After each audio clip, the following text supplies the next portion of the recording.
chair this particular session because I've been away from the games community for almost 20 years. And the topics of today actually fit very nicely with that. Because if you look at the second speaker of today, we'll talk about conspiracy number search. And that was introduced in 1988 by McAllister Dave McAllister in the Artificial Intelligence Journal. And since then a lot has happened, so I'm really looking forward to that. But also, the first speaker will talk about proof number search. And originally, when we published the article on that in 1994, proof number search was very rudimentary, very simple. You count nodes, and that's basically all there is. And when I read that you're going to talk about reducing the seesaw effect, it took me back 20 years because I remember looking at some positions where proof number search does amazing stuff like finding a 68 ply deep solution, but I've also seen those cases where it's going left and right or left and right and developing parts of the tree that are not working. So I'm very much looking forward to you telling us a little bit about how you solve that. So the floor is to Taichi Ishitobi. Yes, thank you, Professor Victor. I'm Taichi, nice to meet you. Today, I'd like to talk to you about reducing the seesaw effect with deep proof number search. So beginning, I'd like to show you the contents of my presentation. I'll talk about the proof number search and its modified version. Yes. Okay. Deep proof number search. Yes, also close the door. Yes, that's probably also better. Sorry. Yeah. I can help you. And the proof number search has been introduced by Professor Victor Harris in 1994. Glad to meet you today. And this research can decide game theoretical value by researching. Since today, the proof number search and its derivative searches has been solved many games, but some challenging problems still remain. One of the problem named the seesaw effect. The seesaw effect is the efficiency of PM search. And this effect frequently is occurred in the Ocel and Hex. For this problem, we try to solve this problem and introduce a new procedure named deep proof number search, shortly named DPN. Finally, DPN works almost twice as good as well than PN search, the original one, in Ocel and Hex cases. First, I talk about what is a PN search. The PN search can decide the game's theoretical value. For example, in tic-tac-toe, if both players plays a perfect play, this means no miss move, then the game outcome is a draw. And also, in checker, the outcome is also draw. And Ocel using 6x6 board, the second player can win in this game. The PN search can decide these outcomes of games used by efficient searching. This is a very easy algorithm of PN search. I show about the PN search algorithms shortly in this page. PN search tries to decide the value of each node preferentially. For example, this is a game tree, and the game tree has some positions. These are terminal positions. Then, for example, if this node looks like the winning, then the PN will check this preferentially. Or if this node looks like a losing, PN search will also check this node preferentially. This is the basic idea of PN search. And if terminal node can decide the value, then the PN search gets many informations, and PN search can schedule the next searching and gets more efficiency search next time. About the seesaw effect is one of the problems in the PN search. Horowitz, the Liu, and Kishimoto at all point out such very weak point. I'm glad to meet you later. So, and this weak point was named by the seesaw effect by Hashimoto. I try to explain what is the seesaw effect in shortly. For example, we have this game tree. First, a root node of the two subtree names F and R. The proof number of sub-3 F is 1000, and the proof number of sub-3 R is 999 in this case. In this case, PN search focuses the sub-3 R because the field number is 999. is smaller than the sub-tree L. Then we search focus the sub-tree L and try to find the most playing node in here and expand it. Then the shape of game tree change to right side the figure. Expand it here, and pin search is changed. In this case, pin search try to focus the sub-tree L because the proof number of sub-tree L is smaller than the sub-tree R. Similarly, in pin search expands the most playing node in sub-tree L, then the pin proof number is changed to more larger, and the focusing changed to sub-tree R. So in this case, the pin search focus the sub-tree L and R. This continue to go back and forth, looks like a seesaw. So it's named the seesaw effect. The causes of the seesaw effect mostly like one, the shape of game tree and the way of searching. About the shape of game tree, we have the two characteristics for causes. If a tendency of the number of child nodes to become equal like a binary tree, the value of each node became to equal, so seesaw effect is occurred too easily. Another reason, such as the games such as Othello and Hex, their games needing to search a large fixed number of moves before settling. For example, Othello have to play the 60 move, we have to get the setting. Before game end, the terminal node cannot decide the game theoretical.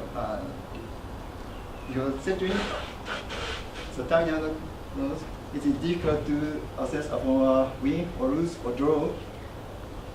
So when expanded the terminal node, then the proof number is changed very small. So the value of each node became to equal, and the seesaw effect is occurred again. Another reason, the way of searching is one of the reasons. Best first manner, the pin search is the best first manner, but when using the best first manner, it cannot read the more deeply because it looks only the proof number and this proof number, so not look on the depth number of depths. This is one of the problem. So, but a solution for the seesaw effect is already proposed by the power which it names the 1 plus epsilon toric. To paraphrase the explanation, they have the margin to the threshold of DFPN. It's a red line. This margin calculated by the proof number of the other subtrees. For example, the black area is already searched by DFPN. DFPN is one of the derivative search of proof numbers. Search. And next, DFPN try to focus this area, this green area, because it's according to the threshold. However, DFPN with 1 plus epsilon toric will search this additional red area also.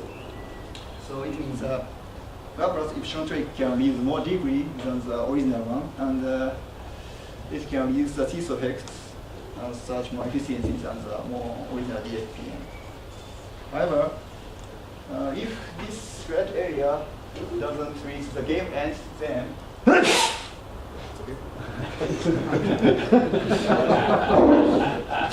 Another game then. If this red area doesn't reach the game end, then when 1 plus epsilon toric search all of the nodes in this area, but it cannot reach the seesaw effect, and it occurs the seesaw effect again. And when searching this area, then 1 plus epsilon toric cannot change the focus to other subtrees. So this is also a problem point.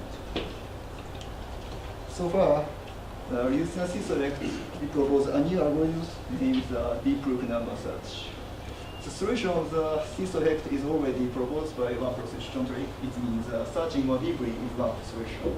For example, the root node have the 2 child nodes, and both child nodes have the same proof number. And original proof number search will search this node because this is most left side in here in this case. But we want to search this terminal node because this terminal node is game end. So if we examine this node, then we can get the value of this node. So by this Wegg's idea, we propose a new algorithms. This new algorithms can change the ratio of best first runner and best first runner. For this purpose, we created a new value named deep proof, and this proof number is shortly named DPN. And DPN is calculated by the two values. The first value is the proof and disproof numbers. Proof and disproof number is provided by size. This is the original value of the proof number search. And this value supports the mechanism of the PN search. It means this value supports the efficiency search of the proof number search. And I decided that this value was the best first guide in this case. And another value is the deep value. The deep value is calculated by the number of depths in each node, just the number of depths. And this value supports the mechanism for searching more deeply. It means this value was the depth first guide. So we calculate the DPN, normalize both values, and times fixed value R. R is between 0 to 1.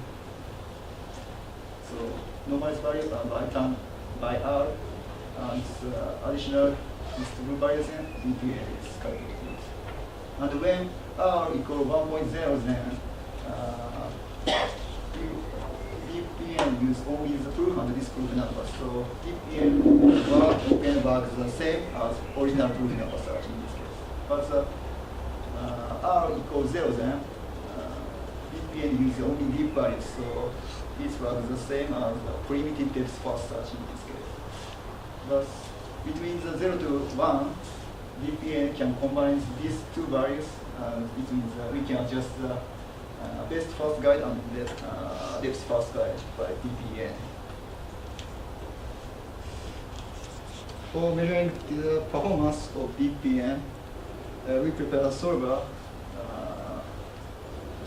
using the DPN, and this new DPN is very primitive algorithms because it's not use threshold and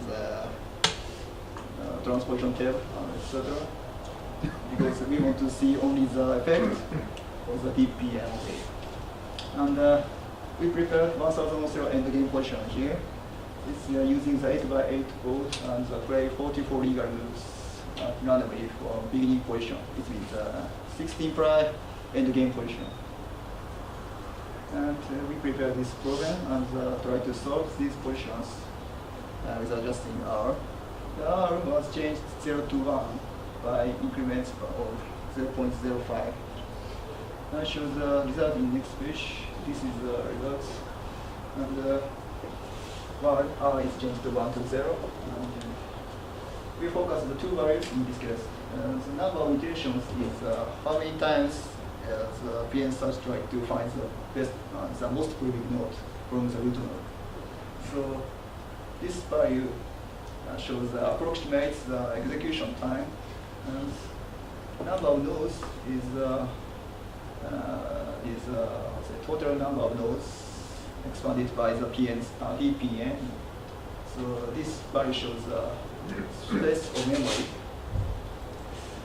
And when R changed, the value is little bit reducing, but this graph is little bit hard to understand, so I prepare the next view. So this is the reduction rate. That's the last graph. When R equals 1, this result is the same as original PN search. So this graph is normalized by the original PN search. So it means the original PN search result is 100%. And when R changes, the number of iterations and the number of nodes is reducing. Around as goes R 1 to 0.8, the number of iterations and nodes decrease almost be half. And from R equals 0.8 to 0.6, the decreasing, but a little bit slowly. And from R 0.6 to 0.4, the decreasing stops. In R 0.35, then it's broken, and the number of rotations on those increase rapidly here. After 0.35, the decreasing start again, but around the 0.2 it's broken again, and it is broken. But finally, no endgame position cannot solve because R equals 0 is primitive depth first search, so it's too difficult to solve the endgame positions. When R equals 0.4, the number of iterations is almost 50%, and the number of nodes has almost 65%. This is so DPN can reduce time to half and the space of memory to about 30 minutes.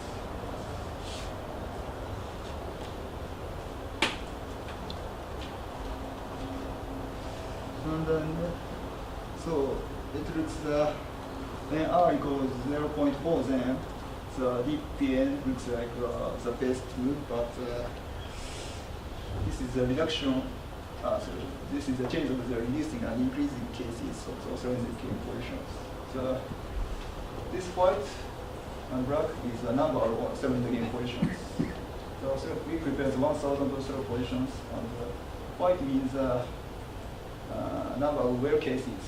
It's a reduction in reducing cases. This means this reduction rate is under 100%. Here is the increasing cases, which is the burst cases, and the reduction rate is over the 100. In this graph, around the 0.4, the worst case increase reduce, and the number of nodes, the increasing case more increase here. So out of 0.4,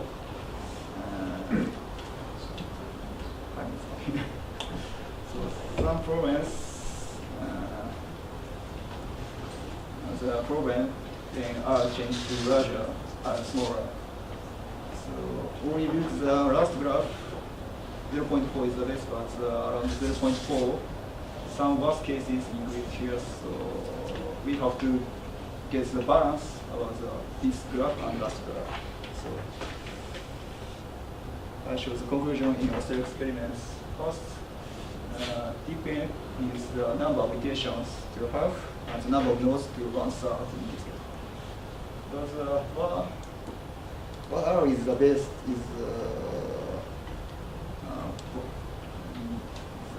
that's the question in this case.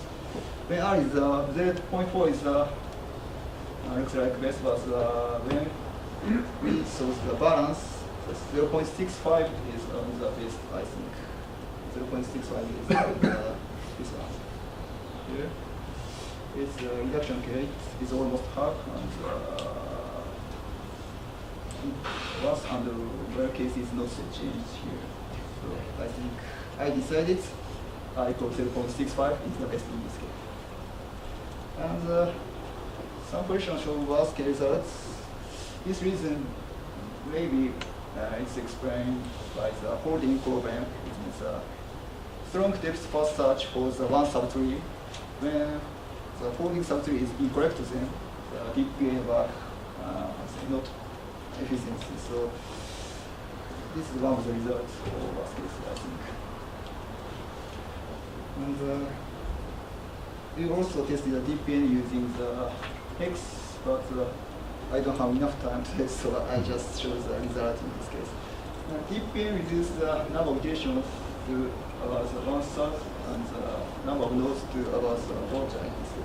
And when R is 0.95, then DPN works so well. But in this case, the DPN doesn't work well as unlikely for several cases. About this, please check my paper. So, my conclusion, we propose a new search algorithm based on PN search. named deep proof network search.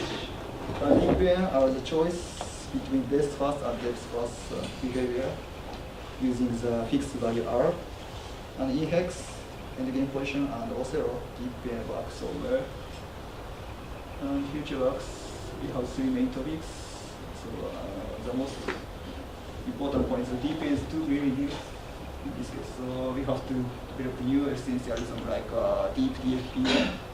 And when we request the deep DFPN, then we can compare the DFPN used one plus epsilon to, so it's important to.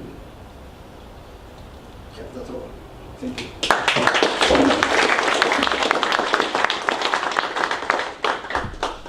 Any questions?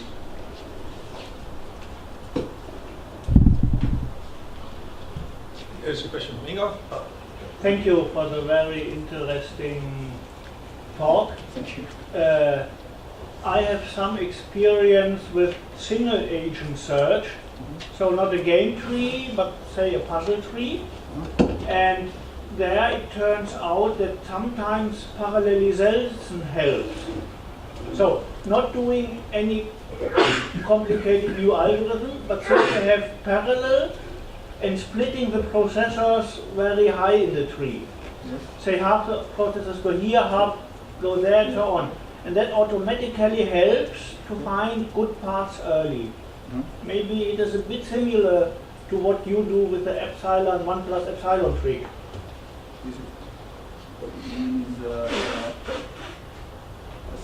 Historic, this algorithm is similar to the 1 plus epsilon trick. You can turn to the second slide in the beginning of your talk. Yes. Wait. Next. And no. But yes. The problem is Seesaw. No. I don't find.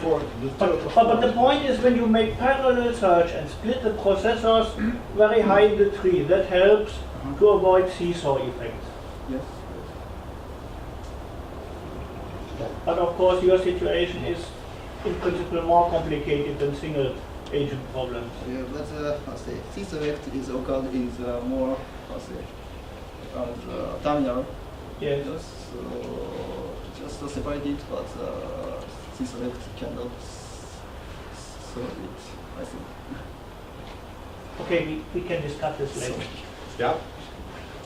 Now, I continue the statement by Ingo because he brings up another topic that is we see seesaw effect. Yeah? Yes. And now the question is, what is our remedy? The first remedy was posed by Pavlovich, but he said the 1 plus epsilon, so that relax a little bit the jumping from one branch to the other branch or back again. So that is our main problem. Ingo said if there's only 2 branches, then we do it with parallelization. Yes, that's a very good solution. Yes, but your counterpoint is if we go then down, it is reiterated, and so we have, I would say, 16 times that we have to distribute it over two parallel machines. And so that's not a real solution. That's only a temporal solution. What you now do in your point is that you say, okay, we have to make our decision. And what is the decision? I do it with deep PN search because I believe in the nature of PN search, and if I make once a choice, I would like to go deeper, and then I have, of course, to introduce an extra parameter to take that decision, and that's your R parameter, as you say. Yes? Yes. That is the idea. And now, my question is, what is the emphasis of the parameter of the decision you showed already, because your decision is now experimentally based. Right. And could you develop any theoretical ideas on the weight of, I would say, your idea to go in depth? Yes. I show the in future works. So yes, I saw the future work, but I would like to know your sub-consideration, to tell the people sub-considerations. One of the hints is number of depths for the whole fixed loops or cycling. Yes. So the best R is depends on the game, and it's the number of child nodes and number of the depths, but the number of depths is the most important point, I think. So I think so too, but of course for time constraints you could not show, but we know that the results, the experimental results from Othello and Hex are different. Yes? So then you had a different story with Hex, and you said it a little bit in the conclusion, and people who knew what you were telling, they understood. So Othello does not give you the clue for a right R, and Hex also doesn't give you the clue for right R. Yes? And so we have to look for, I would say, a common factor of some common ideas. And so in fact my question is, what does your results tell us as a community about R, or about the including of the depth in the PN search? This is the question, that's the question, but therefore I'm here. okay. So while you're thinking about it, I'm checking if there's any other questions Yes, okay. that you would like to ask. Okay, then I have one question for you that hopefully solves a, for me, very long problem. I think the problem with PN search is that if you have a game tree where really the end of the game is only starting here, as you indicated, that we are building a Minimax tree. We're not building an alphabeta search tree, we're basically building a Minimax tree. And I think that what you're trying to do is make sure that we get deep enough to get some information of what's happening at the end. And you want to do that before you have built a whole Minimax tree. Yes. So I think that what you're doing, and I don't have a big question on, but say an input in there, I think you can get more than a factor too. I think in a way you can get an exponential factor if you solve these kinds of problems, the fact that you need to reach into the end. Yes. So you're onto something, you need to go deep. But like Jaap is saying, but how exactly? Yes. That's the question. Yeah. Right. What's that? Well, and that's really interesting, because I think that the essence of all these algorithms is Monte Carlo says, well, I can't look at everything, let's just go really deep and hope to make sense of it. Proof number search says, I can look at everything and I just don't even need to know what the value of the nodes is. And then alphabeta search says, well, let's try to evaluate what's going on in the middle of the game. And I think that probably the solution to many of these things is some sort of hybrid. Combination. Yeah. So I mean, proven about this program, but Okay. is this correct or not? Yeah. Difficult question. So very interesting research, and thank you again.